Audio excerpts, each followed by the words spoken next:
इस वीडियो में pascal law का प्रूफ देखने वाले हैं, किस तरह से पास्कल लॉ को प्रूफ किया गया। एंड हम सभी को पास्कल लॉ के बारे में पता है, जिनको नहीं पता है मैं उनको बता दूं। जब आपका लिक्विड मतलब कि फ्लूइड, एक आइडियल फ्लूइड स्टेट कंडीशन में होता है, रुका हुआ होता है, और अगर उसमें किसी ऑब्जेक्ट को हमने डिप कर दिया है तो उस ऑब्जेक्ट के अराउंड अस मतलब सभी डायरेक्शन से जो प्रेशर लगता है वो सेम लगता है, ऐसा पास्कल ने अपने लॉ में बोला हुआ था। और उसी की प्रूविंग हम यहाँ पे देखने वाले हैं। तो without wasting any time video को स्टार्ट करते हैं एंड जो आपका टॉपिक है उसके बारे में बात करते हैं। तो आप क्या देखने वाले हो, हेडिंग लगा लो। हेडिंग क्या लगेगी? Proof of Pascal law, Pascal's law. तो हम पास्कल्स लॉ की प्रूविंग देखने वाले हैं। तो किस तरह से पास्कल लॉ को प्रूव किया गया था? एक विसल ले लेते हैं, ये मैं पहले से भी डेराइव करके रख सकता था लेकिन आप देखिएगा। और इस विसल में जो फ्लूइड भरा हुआ है वो रेस्ट पे है। कैसे है? रेस्ट पे है। और इसके अंदर एक ऑब्जेक्ट को लेना है, और ऑब्जेक्ट आपके पास ऐसा होना चाहिए जस्ट लाइक प्रिज्म। आपने देखा होगा, 10th क्लास में पढ़ा होगा। अगर 11th के स्टूडेंट तो सिंपल सी बात है, 10th में देखा होगा। तो प्रिज्म कुछ इस तरह से होता है जिसमें सभी डायरेक्शन हमें मिल जाएंगी। तो प्रिज्म को ड्रॉ कर लेते हैं, ठीक है। ये रहा आपका एक प्रिज्म। सारे साइड्स कंसीडर कर लेते हैं। तो कुछ इस तरह से, जिससे आपको इजीली विजुलाइज हो जाएगा।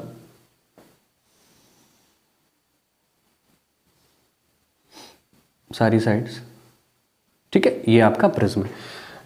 इसकी साइड्स को नेम दे देते हैं ए, बी, ये हो गया सी, ये हो गया डी, और ये ले लेते हैं ई, और ये हो गया आपका एफ, ठीक है। अब इस प्रिज्म पर आपका जो लिक्विड है वो लिक्विड क्या लगा रहा है? प्रेशर लगा रहा है। और पास्कल ने बोला हुआ था कि हर एक डायरेक्शन से जो प्रेशर लगेगा वो कैसा लगेगा? सेम लगेगा। तो जल्दी जल्दी हम इस फ्लूइड को भी भर लेते हैं। तो इसके चारों तरफ ये जो ऑब्जेक्ट है पूरी तरह से फ्लूइड पे डूबा हुआ है, फ्लूइड में डूबा हुआ है। तो जो आपकी पहली कंडीशन होनी चाहिए, जो पहली कंडीशन होनी चाहिए, आपका fluid must be in rest. Fluid must be in rest. अगर ये फ्लूइड रेस्ट में नहीं होगा तो पास्कल लॉ अप्लाई नहीं होगा, ठीक है। और दूसरी कंडीशन क्या रखी गई है? May be gravity will ignored. हम ग्रेविटी को क्या करके चलेंगे? इग्नोर करके चलेंगे। और फ्लूइड को क्या माना हुआ है हमने? रेस्ट पे माना। क्या हुआ है? हम फ्लूइड स्टैटिक ही पढ़ रहे हैं, तो फ्लूइड आपका कैसा है? रुका हुआ है, ओके। अब आप एक चीज को समझने की कोशिश करिए, आपको लिखना भी पड़ेगा, थोड़ा सा डेरिवेशन लेंदी रहेगा, डेराइव करना है तो थोड़ा सा लेंदी रहेगा आपका। यहां पे देखिए, हमने मान लिया कि इस सरफेस पे, ये जो सरफेस है ए बी सी डी, इस पे जो प्रेशर लग रहा है इसको बोल दिया पी ए, और इस सरफेस पे जो प्रेशर लग रहा है इसको बोल दिया पी बी। अब मैं सरफेस को बता देता हूं, सरफेस क्या है? A B E F. इस सरफेस पे जो प्रेशर लग रहा है उसको हमने बोल दिया पी सी, और ये सरफेस क्या है? ई एफ सी डी, ठीक है। इन तीनों अलग अलग सरफेस से क्या लग रहा है? प्रेशर लग रहा है। मे बी इधर से भी लग रहा होगा और उधर से भी लग रहा होगा, जो कि आपस में कैंसिल हो गया होगा।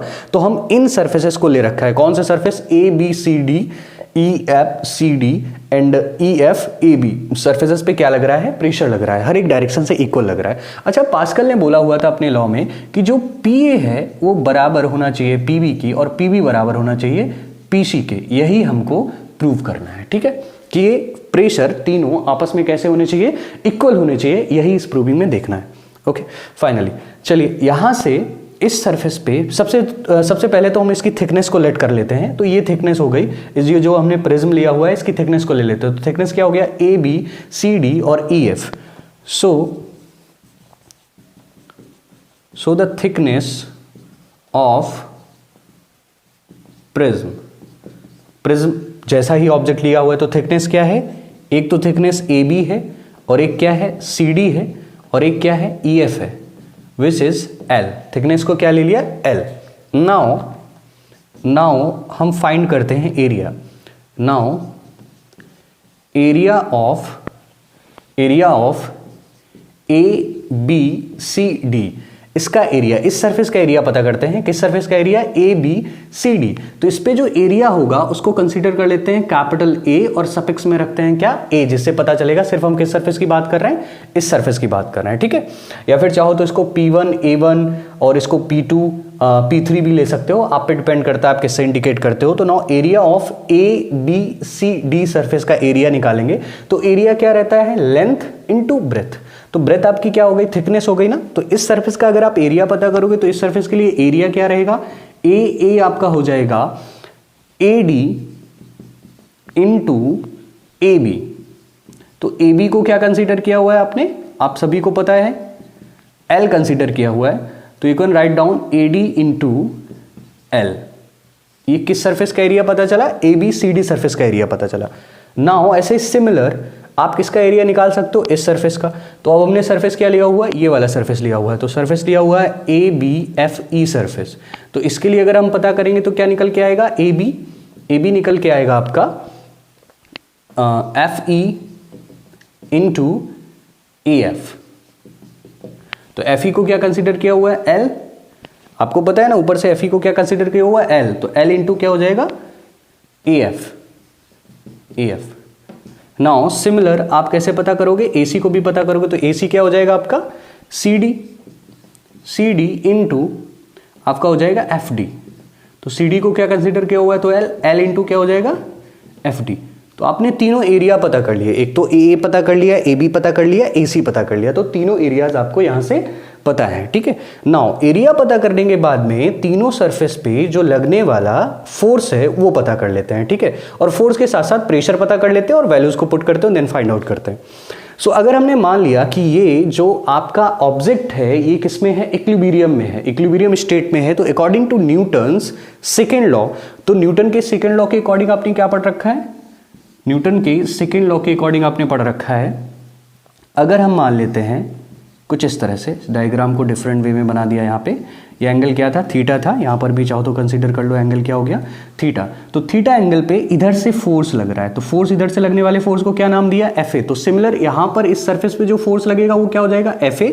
इस सरफेस पे जो फोर्स लगेगा वो क्या हो जाएगा? FB। और इस सरफेस पे जो फोर्स लगेगा वो क्या हो जाएगा? FC। ऐसे ही सिमिलर अगर आप चाहो तो एरियाज को भी आइडेंटिफाई कर सकते हो। ये हो गया AC और ये एरिया क्या हो जाएगा आपका? AB, ठीक है। सो नाउ ये जो फोर्स FA इस सरफेस पे अप्लाई हो रहा है तो इसके दो कंपोनेंट हो जाएंगे। एक तो ये रिजल्टेंट इधर लगेगा, लेकिन ये एक कंपोनेंट ये रहेगा और एक कंपोनेंट ये रहेगा। इसके पैरेलल कंपोनेंट है तो इसके साथ ही एंगल जाएगा, ठीक है, ठीक है। एक्सटीरियर एंगल प्रॉपर्टी अप्लाई होगी, आपको पता होगा, बेसिक है ये। तो ये क्या हो जाएगा? ये हो जाएगा FA sine theta, sorry FA cos theta. जिसके साथ एंगल जाता है उसको कॉस में लेते हैं और ये क्या हो जाएगा? FA साइन थीटा, ठीक है। अब आप एक चीज ध्यान से समझिए, FA कॉस थीटा इधर की तरफ लग रहा है और इसके जस्ट अपोजिट नीचे से क्या लग रहा था? FC लग रहा था। FB साइन थीटा इधर को लग रहा है, इसके जस्ट अपोजिट क्या लग रहा था? FB लग रहा था। तो अगर आप लिखना चाहें, लिखना क्या चाहें, लिखना ही है आपको, जो FA कॉस थीटा है वो बराबर हो गया FC के, और जो आपका FA साइन थीटा है वो बराबर हो गया FB के, ठीक है। तो FC और FB की वैल्यू आपको यहां से पता है। ये FA कॉस थीटा के बराबर हो गया और ये FA साइन थीटा के बराबर हो गया, ठीक है। इनको दो इक्वेशन डाल लेते हैं बिकॉज ये आगे चल के हेल्पफुल रहने वाली है और इन्हीं इक्वेशन से हमें प्रूविंग करनी है। नाउ अब हम बात करते हैं किसकी? प्रेशर की। तो जगह थोड़ी सी कम है, उसको ज्यादा कर लेते हैं। ये कहानी समझ में आ गई, इक्वेशन कैसे बनी। अब इसको रब कर देते हैं, ठीक है। रब करने से पहले अगर आप नोट करना चाहते तो नोट कर लीजिएगा। नाउ अब आपको क्या लेना है? Now pressure for all sides, सभी साइड्स के लिए प्रेशर। तो प्रेशर का फॉर्मूला क्या होता है? Force upon area. आपको फोर्स के टर्म में फॉर्मूला लिखना है बिकॉज इन इक्वेशन से वैल्यू पुट करनी होगी। तो दैट्स व्हाई फोर्स के टर्म में फॉर्मूला लिखो, सिंपल सी बात है। तो आप लोग जानते हो, क्या जानते हो? आपको प्रेशर का फॉर्मूला पता है। तो इस सरफेस के लिए प्रेशर का फॉर्मूला क्या हो जाएगा? Force upon area. तो फोर्स इज इक्वल टू क्या हो जाएगा? मतलब FA इज इक्वल टू क्या हो जाएगा? Pressure into area. अब अगर मैं इस सरफेस की बात करूं तो इस सरफेस पे फॉर्मूला क्या हो जाएगा? FB is equal to AB into साथ में PB रहेगा। क्या रहेगा? PB। और अगर मैं इस सरफेस की बात करूं तो F C is equal to क्या हो जाएगा, पी सी इंटू ए सी हो जाएगा। तो आपने तीनों फेसेस पे जो लगने वाला फोर्स था वो निकाल लिया, किसके टर्म में, प्रेशर और साथ में एरिया के टर्म में। नाउ फ्रॉम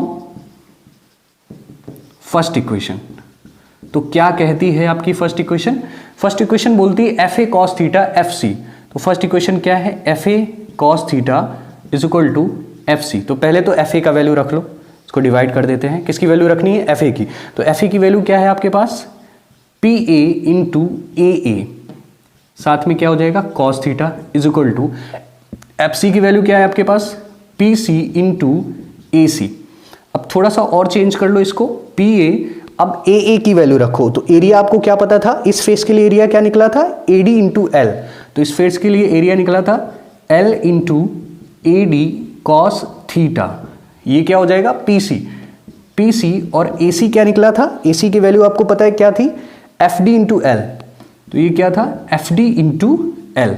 यहां पे कुछ कैंसिल हो रहा है, एल से एल कैंसिल हो गया। अब अगर आप इसको चाहो तो कुछ ऐसे लिख सकते हो, P A cos theta is equal to P C into F D upon, नीचे क्या आ जाएगा ए डी, ये एफ डी है, एफ डी अपॉन में क्या आ जाएगा ए डी। तो अगर आप देखो इस डायग्राम में तो एफ डी और ए डी किसके इक्वल में हो जाएगा, कॉस थीटा के इक्वल में हो जाएगा, ठीक है। तो ये क्या बन जाएगा, P A is equal to, लिख देते हैं पी ए कॉस थीटा भी लिख देते हैं, और ये हो गया पी सी कॉस थीटा। तो कॉस थीटा से कॉस थीटा कैंसिल हो गया, तो पी ए किसके बराबर आ गया, पी सी के इक्वल आ गया। तो पी ए किसके इक्वल आ गया, पी सी के।